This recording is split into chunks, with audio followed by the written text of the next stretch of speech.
In 2025, why should you care that Abraham Lincoln used the Militia Act at the start of the American Civil War in 1861? Professor Poutine here, time for Mysteries Histories. Been a lot of chatter lately about Trump threatening to use the 1807 Insurrection Act to get around judges that are trying to block him sending in the National Guard into various states. And while there is some concern there, I don't really think that's the big problem for two key reasons. One, because the Insurrection Act has been invoked by numerous presidents numerous times for numerous reasons, and it's not always a bad thing. Eisenhower did it during the 1950s, during the integrations of schools. Bush did it after Hurricane Katrina in the 2000s. And secondly, even if the Insurrection Act is invoked, which suspends the posse comitatus, which forbids the U.S. military from being used against American civilians, it's really unlikely that the American military will follow those orders to deploy against American civilians. Any American soldier, from the lowest private all the way to the highest general, can refuse to follow an order that they deem to be illegal or immoral. So the Insurrection Act doesn't necessarily mean the military is going to start rolling down streets in tanks. However, the 1795 Militia Act gives the president way more authority.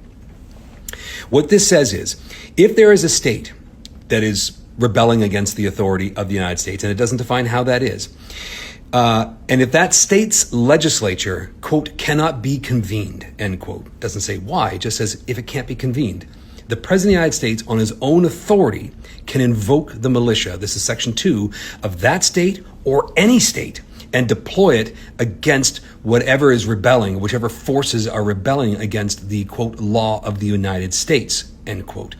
And the danger of this is that militia can stay in effect until 30 days after the expiration of the next session of Congress. So the militia could be on the streets for years. Why is this really dangerous in 2025? Because if you think that Donald Trump, if he put out a call for 75,000 volunteers or 100,000 volunteers, good American patriots, to come and defend the United States against these terrorists, these left-wing lunatics, you don't think he'd get 100,000 homegrown militia showing up with their pickup trucks and their Trump flags hanging off the back, willing to do whatever the commander-in-chief told them to do? I do.